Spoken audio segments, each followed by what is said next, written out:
Hi, Judge Andrew Napolitano here, and you are on Freedom Watch with my guest and good friend and Fox News colleague, Juan Williams. He is the co-host of The Five here on Fox, and he's the author. I think this is your most recent book, of We the People. So I want to talk to you about Nancy Pelosi, who has become the face of the Democratic Party nationally, or at least in Congress. Is she an asset or a liability? If you're a Republican, she's an asset. Because you look at Republican advertising, and especially in recent races this year, 2018, and they have used Nancy Pelosi's image and her words to a fare-thee well.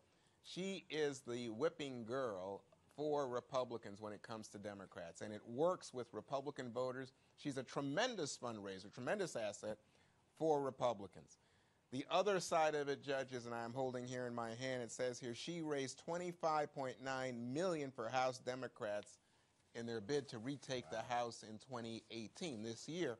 So you see that from the Democratic side, even where there are hesitations, and I think this comes to the heart of your question, well, gee, if the Republicans find it so much to their advantage to publicize Nancy Pelosi, make her into the living devil. Why are the Democrats keeping her? Yes. Why don't the Democrats just get it? But it turns out she raises a ton of money. So is there going to be a leadership change amongst national Democrats in the House? Not unless, I think you're looking post-2018, and what you're looking at is how do things turn out. Democrats have to get 24 seats in order to gain the majority of the House. But according to most prognosticators, they have a chance. If it's the case that because of Nancy Pelosi, the Republicans are able to hold on to their majority, I think a lot of Democrats will think it's time for Ms. Pelosi to go. She's in her 70s.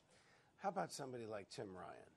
Well, Tim Ryan ran against her. This is the congressman from Ohio. Right, but this is a blue-collar, Irish Catholic, labor union affiliated lawyer from the middle of America. I mean, this is like a quintessential Hubert Humphrey Democrat. And very popular among Democrats. Yes, although she buried him. I think she beat him about 2 or 3 to 1 when he ran against her. Oh, no, but I didn't mean that. In that context, I don't think he's ready to defeat Nancy Pelosi, but I mean popular among his colleagues in the House. Right. Good standing in the party. He is seen as partially the future of the Democratic Party. And you have others like this fellow who was a mayor up in Wisconsin. Again, an Army veteran, gay, a new, younger face for the Democrats. Can we get somebody in there who's got a little energy, a little different look, and doesn't feed the Republican images of Democrats as a bunch of big spending liberals who want to take your guns? Are the Democrats optimistic that Mrs. Pelosi will be Speaker Pelosi a year from now? Yeah, there's a lot of hope now. What we've seen in recent... Not hope, optimism. Well, hope, optimism, tell me the difference there. All right. I mean, do they expect it to happen? They expect, yes. Okay. I would say. Now, I just wanted to issue a word of caution here to you and the viewers, which is that recently polls have indicated that there's been a closing in what we call the generic preference. And for a while, it had opened up, and it was wildly... Does generic preference really mean anything? It does, because what we know is from past patterns, in other words, in past elections, that it has been predictive. Okay, the generic preference is, who do you want in Congress, a Republican or a Democrat? Who would you prefer to run Congress, Republicans or Democrats? Right, it's not your district. Not necessarily. Okay. Because, people tend to like their congressman or woman. Right. And for a while, the Democrats had a big gap. I think a lot of anti-Trump sentiment. But that's been closing in the last month of 17, the early months of 18. It's been closing. Republicans have been very successful at raising money, and President Trump's numbers, which had been down in the mid-30s, now up in a little bit above 40. Will Trump be an issue in 2018? No doubt about it, because Democrats will make him an issue. Will they make the I word, impeachment, an issue? Less likely generally, but there's some districts where it can play to the Democrats' advantage.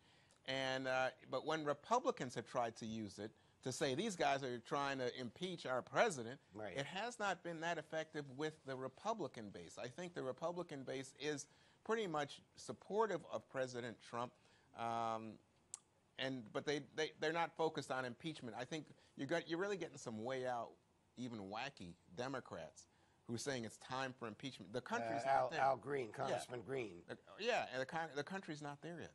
Should, switching gears, should Jared Kushner be able to examine top secret documents and materials without a security clearance, which is apparently course going not. on as we speak. Of course not. This is, I mean, that's a double Well, standard. why does this happen? I honestly, You should- first you of and all, I have you been should- watching this for years, for generations. I never heard of this happening. Well, you're not supposed to have your kids there. Come on. That's, I mean, that's pretty wild. Or your son-in-law in this case. I mean, but his daughter, President Trump's daughter, is there also, and this is also. Does she have a security clearance? No, nobody. I mean, these people don't have security clearances. They shouldn't be involved. I mean, I don't know. It sounds, you could say, well, hey, Juan's Democrat, but that's not partisan. That's just the way business works. You can't have people potentially subject to blackmail because they can't pass a security clearance, and that's the heart and soul of it, that there's some liability in the background that makes them subject to potential blackmail. Is the Democratic version of the Nunes memo, the Adam Schiff one, going to come out of the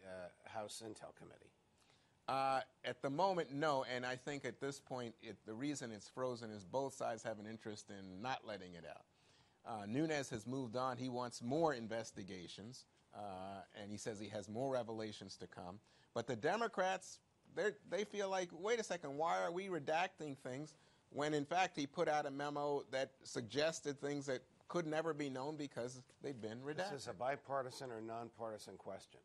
Isn't it dangerous to look at raw intelligence data and cherry pick from it in order to further a political narrative? And isn't that basically what Nunes did? And perhaps, because we haven't seen it, perhaps what Schiff also did? Yeah.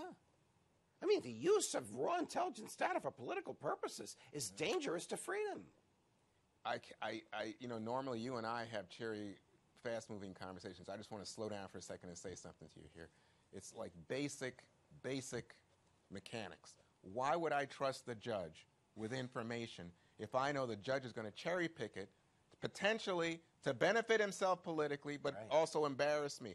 So the intelligence community is then stop feeding Congress. Exactly. That's dangerous to us as an American people. Because we gather intelligence for national security and safety, not for domestic politics. Correct. And you would hope, but it's been their history, so I don't have to say hope. Historically, House Intelligence, Senate Intelligence, very respectful, understanding that they were being trusted with America's family jewels. Right. I don't know if the intelligence community feels the same way about the House Intelligence Committee. I'm going to guess that they don't. I know they don't. So divisive. Juan, it's always a pleasure. Thanks for having me, Judge. Thank you, my dear friend. From New York, defending freedom whenever they let me, Judge Andrew Napolitano. See you next time, America.